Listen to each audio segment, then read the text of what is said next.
High high high high, এই rolling এ হাঁটাচলা করতে পারবো? পারা যাবে?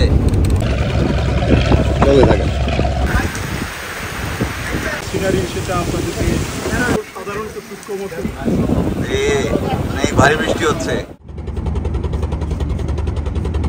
আমন্ত্রণ, সবাইকে আশা করি ভালো আছেন।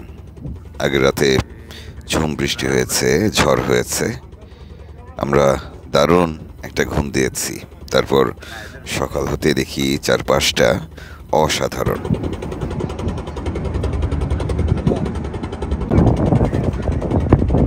শরৎকালে সুন্দরবনের সৌন্দর্য বর্ণনা করার কিছু নেই আসলে। আকাশ যেখানে নীল সেখানে সম্পূর্ণ নীল, মেঘ থাকলে সেখানে মেঘে ভরা আকাশ, আবার মাঝে মাঝে নামে ইলশে গুঁড়ি বৃষ্টি, আর সুন্দরবন হয়ে ওঠে সবুজ। সব মিলিয়ে এর বর্ণনা করা মুশকিল। অসাধারণ অসাধারণ সুন্দর সুন্দরবন। সবুজ ভাই, এই তো আবার আসলাম। কি অবস্থা? নাস্তা করার পর ভাই আসলাম। আজকে কিন্তু সারাদিন সারা রাত চলবে ইনশাআল্লাহ। ঠিক আছে, চেষ্টা চলবে আর কি, তারপরে বাকিটা আল্লাহর ইচ্ছা। হ্যাঁ সেটাই, দেখা যাক। সকালের নাস্তা করে আমরা নেমে পড়েছি, মাছ ধরতে হবে। আগের রাতের অভিজ্ঞতার কথা নিশ্চয়ই মনে আছে। এদের বড় ভাই ব্রাদারদের ধরতে হবে, হ্যাঁ এদের বড়দেরকে ধরতে হবে।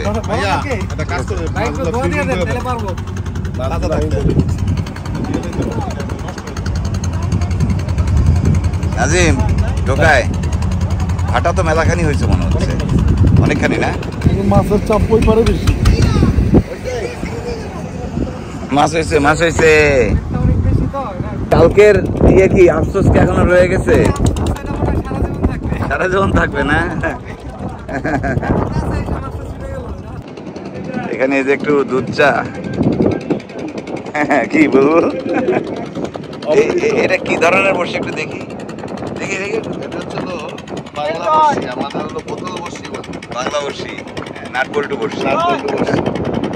এটার হচ্ছে হলো খোট পাওয়ার সিস্টেম হচ্ছিল এই আঙ্গুলটা, এই আঙ্গুলটা হলো সুতোটা রাখতে হবে, যখন খোট হবে তখন ভাইজান বড় পাঙ্গাস চাই আজকে, ঠিক আছে? খেতে হবে ওই সাইডে বেশি। কেউ কেউ জিজ্ঞেস করেন যে সুন্দরবনে এত কি দেখি, কেন এত ভালো লাগে, এত সময় কি করে পার করি। আসলে এই জায়গাটিতে আসলে যে শান্তি পাওয়া যায় এবং প্রাকৃতিক সৌন্দর্য তো বটেই, এখানকার নীরবতার যে সৌন্দর্য সেটিও বর্ণনা করা যায় না। পানির মধ্যে হাফসি চলছে, হাফসি বলে এটাকে। এতে তুমি ভয় পাচ্ছ না তো? খুলনার ছেলে, খুলনার ছেলে, ও খুলনার ছেলে, ওরে কি উদাস হয়েছে রে, ও কি উদাস হয়েছে। আমি মনে এসে আসলে যেই স্বাভাবিক যে রুটিন লাইফ, এই রুটিন লাইফটা থেকে আসলে বাইরে আসছে। প্রচন্ড ভালো লাগছে যে দৈনন্দিন যে ব্যস্ততা, একটা শহরের কাকতালীয় কোলাহল, একটা পারিবারিক একটা চাপ, সবকিছু নেটওয়ার্কের বাইরে আলাদা একটা মজা আছে সুন্দরবনের ভিতরে। আর এখনকার আবহাওয়াটা খুব সুন্দর। সুন্দরবনে যদি বাতাস না থাকে, বৃষ্টি না থাকে, ঝড় না থাকে না, এই মেরমেরা লাগে, একদমই মনে হয় যেন রুটিন অবস্থা হয়ে যায়।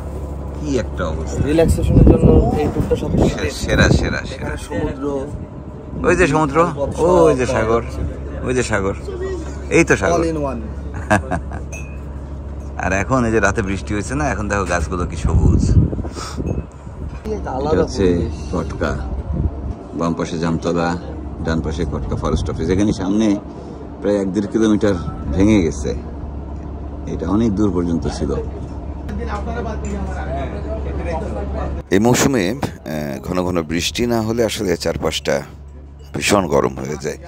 সুন্দরবনে ভীষণ গরম লাগে যদি বৃষ্টি ঘন ঘন না হয়। আমরা সকাল থেকেই রোদের মধ্যে বসা, খুব আশায় আছি কখন বৃষ্টি নামবে।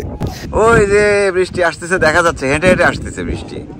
না ভাই, হাঁটার থেকে একটু জোরে যাইতেছে, একটু জোরে হাঁটতেছে, দৌড়াচ্ছে না, এটা শিওর। কি মাস্টার সাহেব? মোটামুটি ভালোই জোরে আসতে।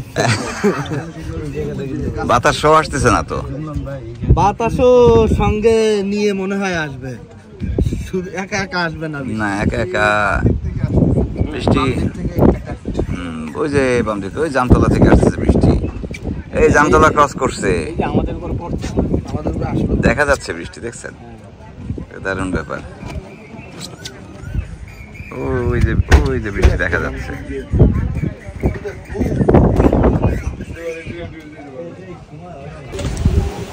রে বৃষ্টি রে, হ্যাঁ আরে বৃষ্টি রে, দারুণ দারুণ দারুণ। ও কিডা বাড়ছে বৃষ্টি। আরে কি অবস্থা! হ্যাঁ, সুন্দরবনের গহীনে কিংবা বনের শেষ প্রান্তে সাগরের মুখে যে অঞ্চলগুলো রয়েছে সেগুলো এমনি সুন্দর, বৃষ্টি নামলে তা আরো সুন্দর হয়ে ওঠে। এগুলো আসলে বর্ণনা করা যায় না, বর্ণনা করতে চাইও না, আপনারা দেখতে থাকুন। এত সুন্দর! আমি এটা বলছিলাম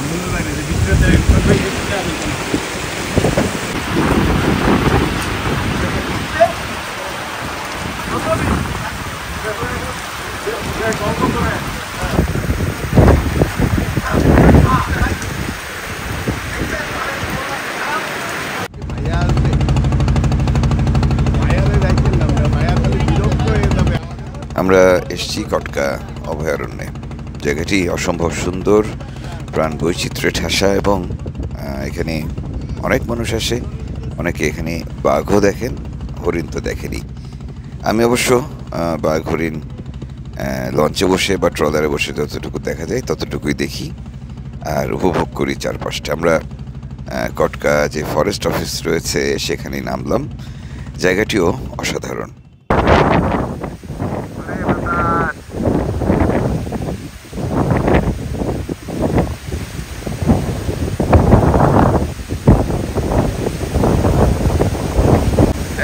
জনি বন্ধু,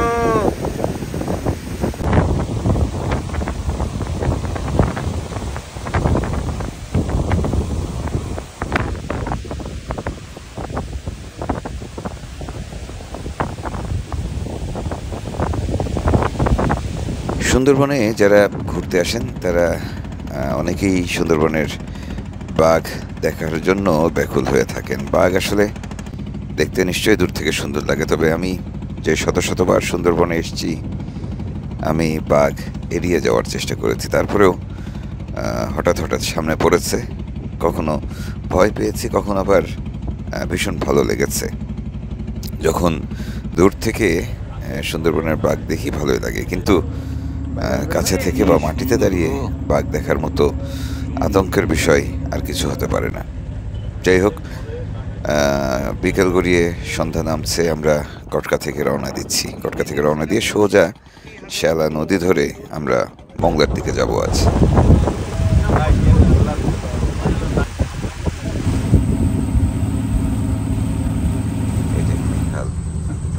সামনে তো অনেক সরু, খালে মাঝে মাঝে বাঘ দেখা যায়। আমরা গিয়ে উঠবো কোন খালে? নাকি নদীতে? হ্যাঁ, বেতমোর গান অনেক সুন্দর, সুন্দর না? কাছাকাছি থেকে যাওয়ার খুবই সুন্দর, অনেক কিছু দেখতে পাওয়া যায়, এটার জন্য। আর বাঘ তো দেখা যায়। পুরো রাত ধরে চলেছি শ্যালা নদী ধরে, এক ফোঁটাও ঘুমায়নি। আসলে চারপাশটা এত সুন্দর লাগছিল, সেটি আসলে বর্ণনা করা যায় না। সুন্দরবনকে বর্ণনা করা যায় না, সেটি সবসময় বলি। ভীষণ ভালো লাগছে। আমরা সবাই মিলে যখন শ্যালা নদীর একেবারে গোড়ার দিকে এসছি, মানে লোকালয়ের কাছাকাছি, সেখানে এসে জেলেদের দেখছি। জেলেরা তখন কেবল নামছে সুন্দরবনে মাছ ধরতে, নিষেধাজ্ঞার শেষে। বৈরী আবহাওয়ার কারণে তারা একটু বিপাকে আছে। আন্ধারমানিকে নেমে সেই গল্পই শুনলাম জেলেদের মুখে। কোনের সময় কি পানি নামবে? পানি পানি কমে না, পানিতে এক হাত পানি কমে খালি মাত্র। কি জ্বালা। ওয়ালাইকুম আসসালাম, ভালো আছেন? হ্যাঁ, ওই পানি নামতেছে না। হ্যাঁ, আপনারা ঢালা বলেন না মরাগুন বলেন? ঢালা বললেন কেন? আমরা বিদেশি লোক বলে কিরে ভাষা বদলায় গেল নাকি জয়মনি? শুদ্ধ ভাষা না, মরাগুন মরাগুন। আন্দারমানিক অদ্ভুত সুন্দর একটি জায়গা। এখানে নামলেই আসলে বিশাল বড় বড় সুন্দরী গাছের বাগান দেখতে পাই। এখানকার প্রাণ বৈচিত্র্য অসাধারণ, ভীষণ সুন্দর লাগে। সেই সাথে দেখা যায় মানুষের জীবনযাত্রা। এখানে জেলেরা আসেন পানি নিতে, আশেপাশে যে খাল নদীগুলো রয়েছে সেখানে তারা মাছ ধরেন। একটা সময় প্রচুর মাছও পেতেন তারা, এখন কি অবস্থা জানি না। কি শুট করে বসে আছে সামনের সামনের সামনের জন কি শুট করে বসে আছে? ওই যে চুলা, মাঝখানে চুলা, ওই যে রান্না আছে। হ্যাঁ, যারা নিচু লেভেল বলে আর কি। শ্যালা নদী শেষ হয়েছে, এরপরে চাঁদপাই ফরেস্ট অফিস হয়ে জয়মনির গোল হয়ে আমরা পশুর নদীতে উঠেছি। পশুর নদী উত্তাল।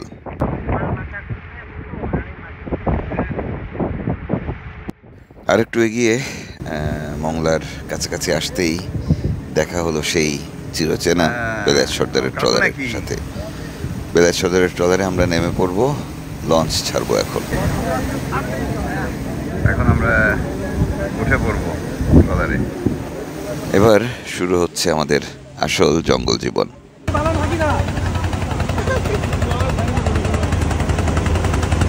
তখন পূবের বাতাস হচ্ছে, মানে বাতাস উল্টো পাল্টা, মানে দক্ষিণের বাতাস হওয়ার কথা, হচ্ছে পূবের বাতাস।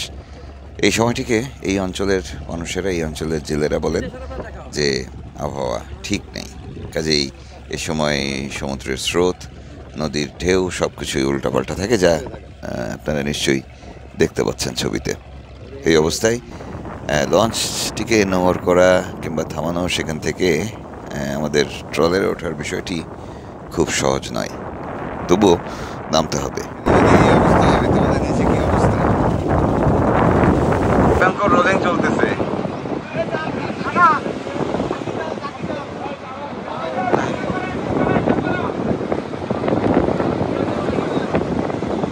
কাকু, আপনার ভাইপো তো আটকা পড়ছে, দেখেন।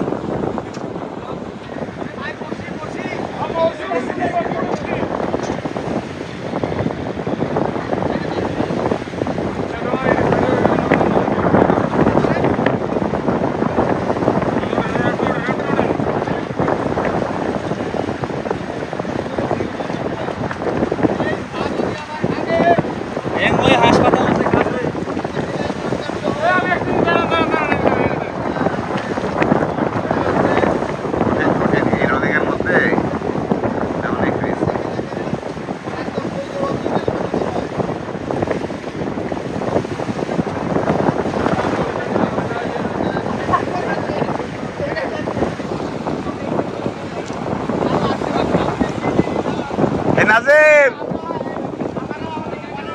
জাহিদ ভাই,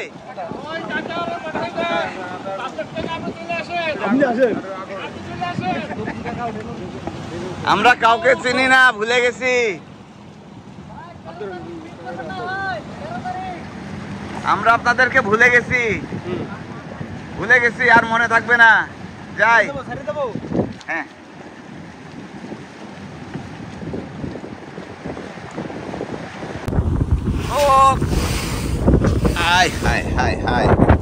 কি রোলিং চলে। লঞ্চ থেকে নেমে আমরা হাফ ছেড়ে বাঁচলাম যেন। চারপাশটা এখন আরো অনেক অনেক বেশি সুন্দর লাগছে। আপনারা দেখছেন পশুর নদী।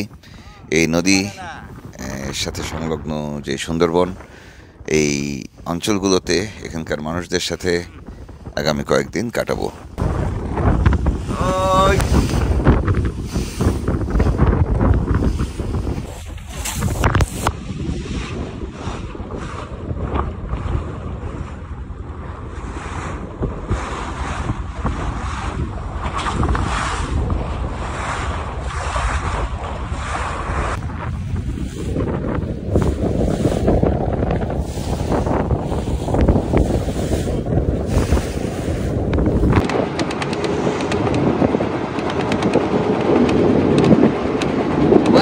এ হাঁটাচলা করতে পারবো? পারা যাবে? দেখি। এখন হচ্ছে যে রোলিং ভালোই আছে, আমরা তো উপরের দিকে যাচ্ছি। আরে বাবা, উল্টা দিকে গেলে না, এখন ওই যে সর্দার এখন ক্যাপ্টেন না, সে ঢেউয়ের সাথে তাল মিলায় মিলায় যাচ্ছে। হ্যাঁ বড়, কিন্তু সে আগায় বাঁধাচ্ছে ঢেউ। হ্যাঁ, ট্রলারে নৌকায় ঢেউ আগায় বাঁধাতে হয়, সাইডে বাঁধলেই শেষ। হ্যাঁ, এই গরম অবস্থা।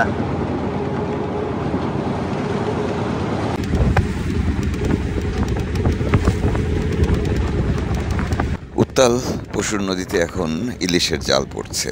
একদম সেই খুলনা থেকে শুরু করে যতটা পথ আমরা চললাম, প্রায় পুরোটা জুড়েই ইলিশের জাল।